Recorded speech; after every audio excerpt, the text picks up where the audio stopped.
नमस्कार विद्यार्थी मित्रांनो, कसे आहात सगळे? अगदी मस्त मजेत आहात ना? मजेत राहा, निवांत राहा आणि अभ्यास करत राहा.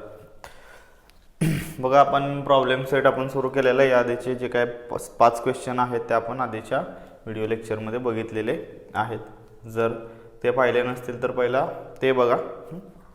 तर त्यानंतर जो 7th क्वेश्चन आहे तो आपण डायरेक्ट आता सुरू करूयात. आय होप सगळ्यांकडं पुस्तक असेल, सो पुस्तक जवळ ठेवूनच बसा. क्वेश्चन 7 बघा. Write the following statement in a conditional form. Okay, इथं मी काय क्वेश्चन लिहिणार नाही, मी फक्त आन्सर सांगेन तुम्हाला याचं. Write the following statements in a conditional form. तुम्हाला इथं काही वाक्य दिलेले आहेत, त्याला आपल्याला जर आणि तरच्या रूपात म्हणजे सशर्त विधानात कन्वर्ट करायचं आहे. त्याचं इफ आणि देन मध्ये टाकायचं. Okay, so question 7. So write the following in a conditional form. त्यातलं first.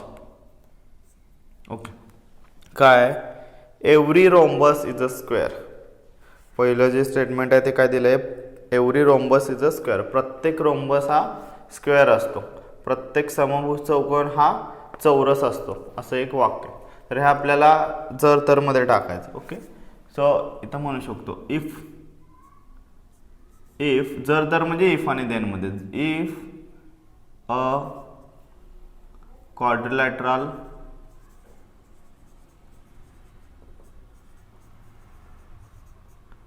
Is a if a quadrilateral is a square. जर तो स्क्वेअर असेल देन इट इज अ, तर तो then it is a rhombus.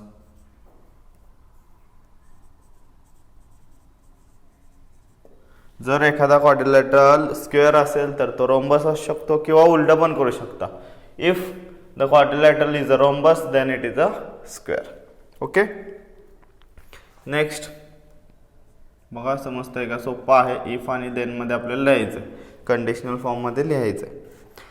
Angles in a linear pair are supplementary. Angles in a linear pair are supplementary. वाक्य काय बघा? दोन जर पॅरलल लाईन असतील आणि त्याच्यात एक ट्रान्सव्हर्सल असेल आणि त्यांनी बनणारे जे लिनियर पेअर अँगल आहेत किंवा कुठल्याही एका रेषेवर बनणारे लिनियर पेअर अँगल, एका रेषेवरचे अँगल हे नेहमी सप्लिमेंटरी असतात. हे कसं लिहायचं? If the angles are linear pair. जर अँगल्स लिनियर पेअर असतील देन दे आर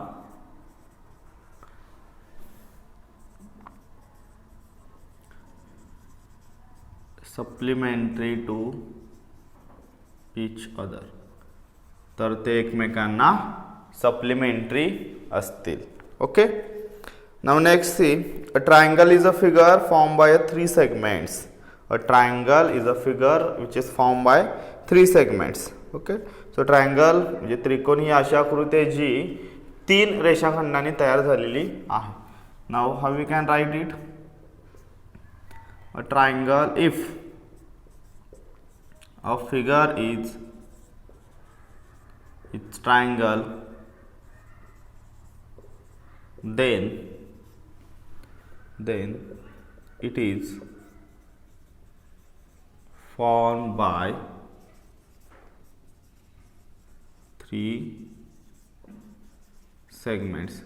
जर एखादी फिगर ट्रायंगल असेल तर ती 3 सेगमेंट्सनी तयार झालेली असेल. ओके, अँड लास्ट वन बघा. A number having only 2 divisors is called a prime number. मूळ संख्या म्हणजे अशी संख्या असते ज्याला फक्त 2च विभाजक असतात, 1 आणि 30 संख्या. ओके, तर हे आपण कंडिशनल फॉर्म मध्ये कसं लिहू शकतो? If a number is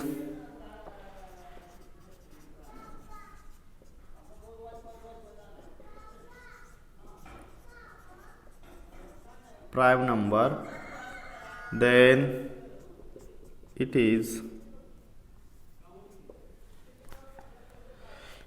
have only 2 divisors. Divisors म्हणजे त्याचे भाजक. ओके, भाजप नव्हे, भाजक म्हणजे भाग जाणाऱ्या, ज्या संख्येनं भाग जातो त्या संख्या. ठीक आहे. नाव क्वेश्चन 8. याच्यात बघा काय केलं आपण, इफ आणि देन मध्ये सगळी वाक्य लिहिली कंडिशनल फॉर्ममध्ये. क्वेश्चन 8 याच्यात काय करायचं, write the converse of each of the following statement. हे पण खूप सोपं. कॉन्व्हर्स म्हणजे काय, जे देनच्या नंतरचं स्टेटमेंट आहे ते आधी लिहायचं, इफच्या नंतरचं स्टेटमेंट नंतर लिहायचं. ओके. सपोज इथे एक स्टेटमेंट आहे, if the sum of measure of angles in a figure is 180 then the figure is triangle. So उलटं करायचं, if the figure is triangle then the sum of measure of angles in a figure is 180. Okay. So मी direct answer लिहितो याच्यातलं पहिलं, if the figure is triangle then the sum of measures of two angles is 90 degree, sorry 180 degree. Okay. So बघा कॉन्व्हर्सला काय केलं, त्यांचं statement काय होतं, if the sum of measure of all 3 म्हणायला पाहिजे ना, measure of angles, sum of measure of angle is 180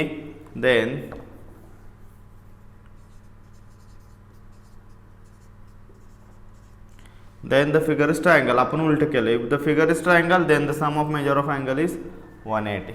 okay. Next, second, if the sum of measure of two angles is 90 then they are called complementary to each other. जर दोन कोणांची बेरीज 90 अंश असेल तर ते एकमेकांना कोटी कोण असतात. ओके. म्हणजे त्यांची बेरीज 90 अंश असते.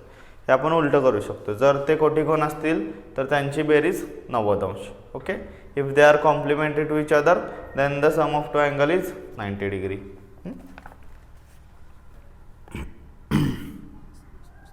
If angles are, फक्त व्यवस्थित सेंटेन्स अर्थपूर्ण लिहायचं, complementary to each other then the sum of two angles, sum of measure of two angles असं म्हणा, sum of measures of two angles is 90 degree. okay. Now if the corresponding angles formed by transversal of two lines are congruent then the two lines are parallel. जर दोन रेषा parallel असतील, यांनी काय दिलंय, जर दोन रेषांपासून बनणारे करस्पॉन्डिंग अँगल हे कॉंग्रंट असतील तर त्या दोन रेषा पॅरलल असतील. आपल्याला काय करायचं आहे बघा, आपल्याला उलट करायचं. If the lines, two lines are parallel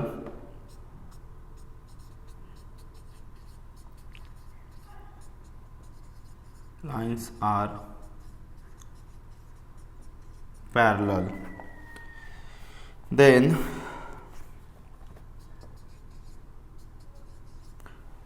if नंतरचं स्टेटमेंट नंतर लिहायचं, then the corresponding angle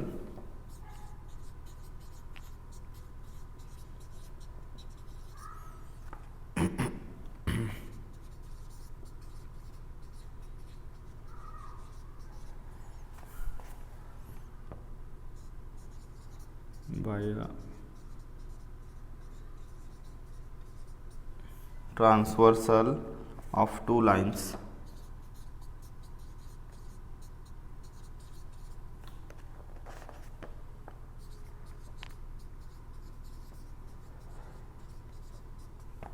are congruent to each other.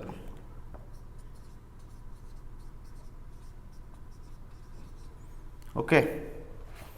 Now last one, if the sum of digit of number is divisible by 3, if the sum of digits of number is divisible by 3 then the number is divisible by 3.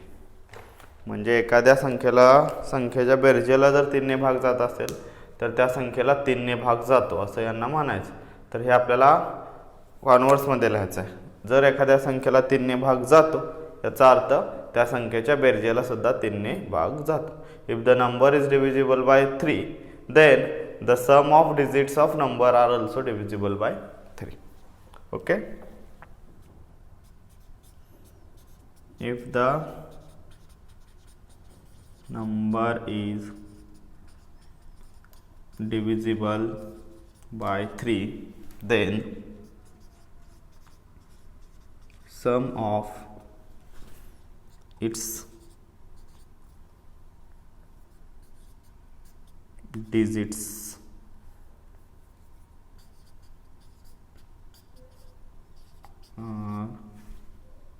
then its sum of digits are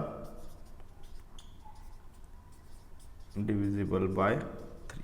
जर एखाद्या संख्येला 3 ने भाग जात असेल तर त्याच्या अंकांच्या बेरजेला सुद्धा 3 ने भाग जातो. ओके. तर असा हा क्वेश्चन होता, क्वेश्चन 8. नाव क्वेश्चन 9. क्वेश्चन 9 मध्ये बघा, right antecedent and consequent. That is antecedent म्हणजे गिवन पार्ट, कन्सिक्वेंट म्हणजे part to be proved. Okay. त्याला आपण मराठीमध्ये गिवन पार्टला पक्ष असं म्हणतो आणि पार्ट टू बी प्रूव्ड याला साध्य असं म्हणतो. तर हे आपल्याला ओळखून लिहायचं.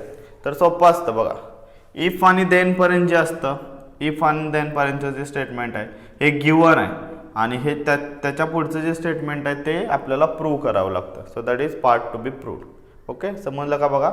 इफ आणि देन पर्यंतचं जे स्टेटमेंट आहे that is given and the statement after that then to end म्हणजे देन पासूनचं पुढचं जे स्टेटमेंट आहे त्याला आपण पार्ट टू बी प्रूव्ड असं म्हणतो. Okay. So here question 9. So पहिलं स्टेटमेंट आहे, if all sides of triangle are congruent then its all angles are congruent.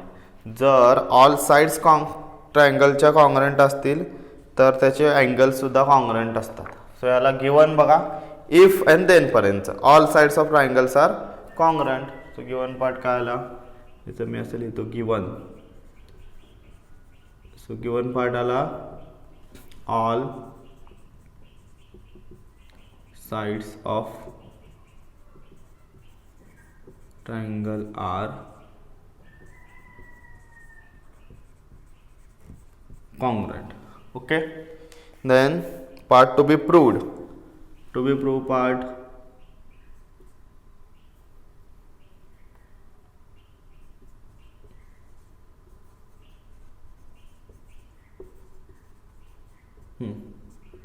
तो काय आहे, then its all angles are congruent, then all sides of congruent, then all angles are congruent. Okay. Got it. Next त्यातलं second बघा. हे 9 मधलं first आहे. हे question number 9चं हे पहिलं. Okay. Next second, the diagonals of parallelogram bisect each other. So पहिलं आपल्याला ह्याला कंडिशनल फॉर्ममध्ये लिहायला पाहिजे. हे नुसतं एक विधान दिलं, ह्याला आपल्याला सशर्त बनवलं पाहिजे. इफ आणि देन मध्ये घेतलं पाहिजे. The diagonals of parallelogram bisect each other. आपण असं म्हणू शकतो, इफ पहिला याला कंडिशनल फॉर्म मध्ये लिहूयात. If the quadrilateral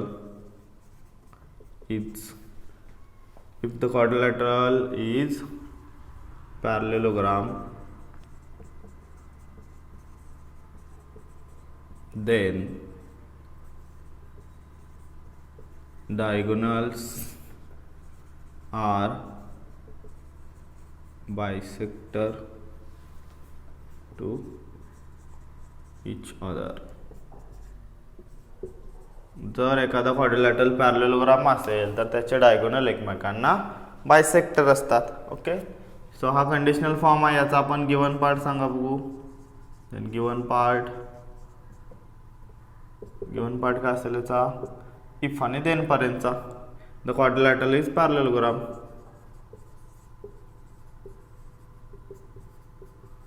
quadrilateral is parallelogram and part to be proved.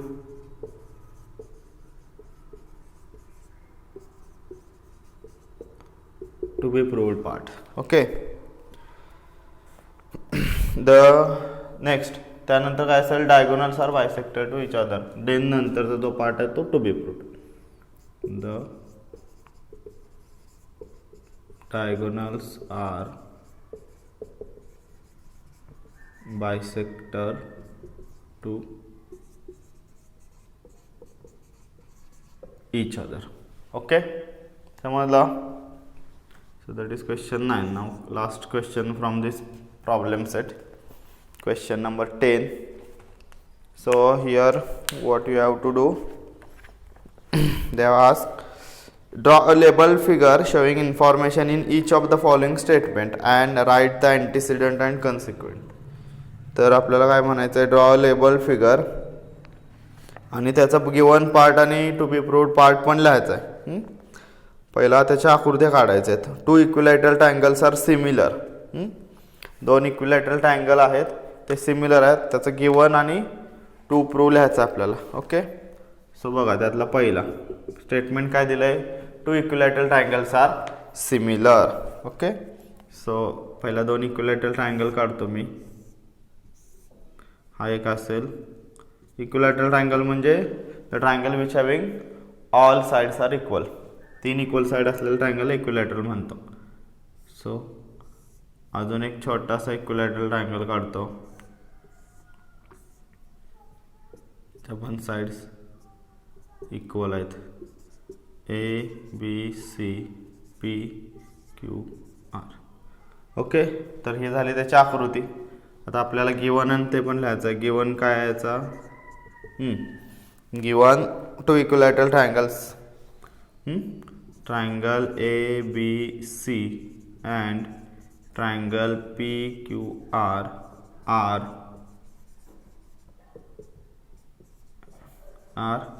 Equilateral. Okay, हे कसले ट्रायंगल आहेत, इक्विलॅटरल ट्रायंगल आहेत. देन हे गिवन झालं. टू प्रूव्ह म्हणजेच साध्य. To be prove part consequent म्हणतो. दे आर सिमिलर कसे, ट्रायंगल ए बी सी सिमिलरला असं आपण साइन वापरतो, ट्रायंगल पी क्यू. हे दोन ट्रायंगल इक्विलॅटरल आहेत. हे गिवनमध्ये आलं आणि त्यानंतरचा पार्ट हा सिमिलॅरिटीचा जो पार्ट आहे तो आपल्याला सिद्ध करायचा आहे, तो टू प्रूव्हमध्ये. Okay, second one, if the angles in a linear pair are congruent. Linear पेअरमधले अँगल्स कॉन्ग्रंट असतील, then each of them is a right angle. Okay, तर ही आकृती कशी, पहिला लिनियर पेअर काढूयात आपण. लिनियर पेअरला हे दोन अँगल आहेत, तर नाव देऊयात ए बी सी आणि हा डी. ओके, तर आता इथं ए बी हा अँगल आणि हा अँगल हे दोन्ही कॉन्ग्रंट अँगल आहेत. ओके, समान अँगल आहेत. आता लिनियर पेअरचे लिनियर पेअरचे टोटल अँगल किती असतात, 180. दोघांची बेरीज 180. त्यांचे जर निम्म केलं म्हणजे समान केलं तर 90 येणार. तेच आहे, म्हणजे ते राईट अँगल आहेत. ओके, ते आपल्याला आता हे दिलं स्टेटमेंटमध्ये, ते आपण आकृतीमध्ये मांडलं. दोन लिनियर पेअर अँगल काढले, ते कॉन्ग्रंट दाखवले ते 90 अंशाचंच असायला पाहिजेत. आता त्याचा गिवन पार्ट लिहूयात आपण. बघा, if the angles in linear pair are congruent. हे दोन अँगल कसे आहेत, congruent. So here angle A B C congruent to angle A B D. Okay, आणि ते कसले आहेत, लिनियर पेअर पण आहेत. Angle A B C and angle A B D are. हे आत्ता शिकून घ्या, म्हणजे हे काय आहे, ह्याच्यावरनं तुम्हाला नंतर आता इथून पुढे बरेच थेरम सोडवायचे आहेत, त्याचे प्रूफ वगैरे सोडवायचे आहेत. त्यावेळी काय करावं लागतं, आपल्याला फिगर दिलेली असते, क्वेश्चन दिलेला असतो, त्याच्यावरून आपल्याला स्वतःला गिवन आणि टू प्रूफ. मिनटं लाईट गेलेले.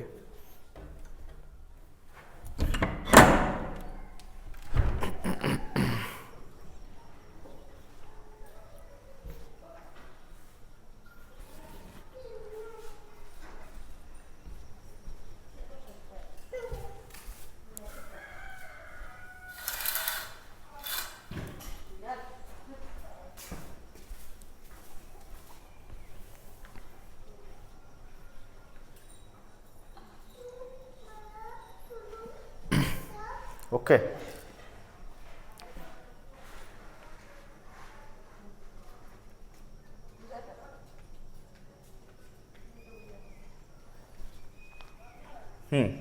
सो इथं काय करावं लागेल आपल्याला, हां हे सगळं लिहावं लागेल.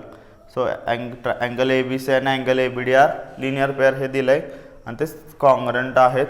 आणि ते जर ते कॉन्ग्रंट असतील तर त्यांनी टू प्रूव्हला काय सांगितलं आपल्याला, तर ते 90 अंश आहेत. So angle ABC is equal to angle ABD is equal to 90 degree. Okay. नाव last third, if the altitude drawn on two sides of triangle are congruent, then two sides are congruent. Altitude drawn on two sides of triangle. Okay. दोन त्रिकोणाच्या दोन बाजूंवर काढलेले altitude जर congruent असतील तर त्या दोन बाजू सुद्धा कॉन्ग्रंट असतात. मी आता छोटंसं काढतो, छोटंसं फिगर काढतो. हा एक त्रिकोण आहे, त्याच्यावर हा एक अल्टिट्यूड आहे आणि इकडे एक अल्टिट्यूड आहे. ओके. आता याने सांगितलं आहे, याला नाव देऊयात LMNAB. तर इथं काय काय सांगितलं, हे दोन अल्टिट्यूड, हा LB दिसतोय तो अल्टिट्यूड असतो. अल्टिट्यूड म्हणजे वर्टेक्स पॉईंटपासून अपोजिट साईडला टाकलेला लंब 90 डिग्री परपॅन्डिक्युलर, त्याला अल्टिट्यूड म्हणतो. तसंच MA हा पण इथं एक अल्टिट्यूड आहे. तर हे LB आणि MA हे दोघं कॉन्ग्रंट आहेत असं म्हणलेत. ओके. तर देअरफॉर गिवन काय असणार इथं, पहिला ट्रायंगल सांगायचा. इन ट्रायंगल LMN या ट्रायंगलमध्ये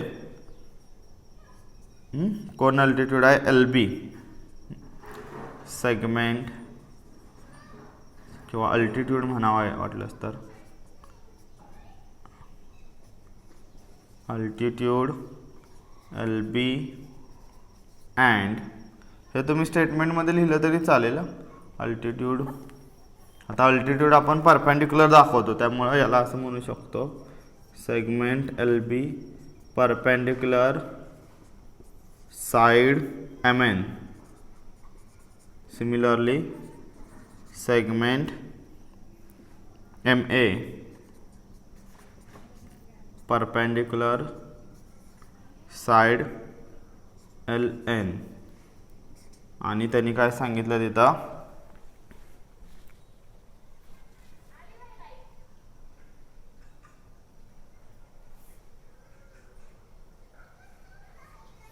आणि काय सांगितलं तर हे दोन अल्टिट्यूड कॉन्ग्रंट आहेत, म्हणजेच segment LB congruent to segment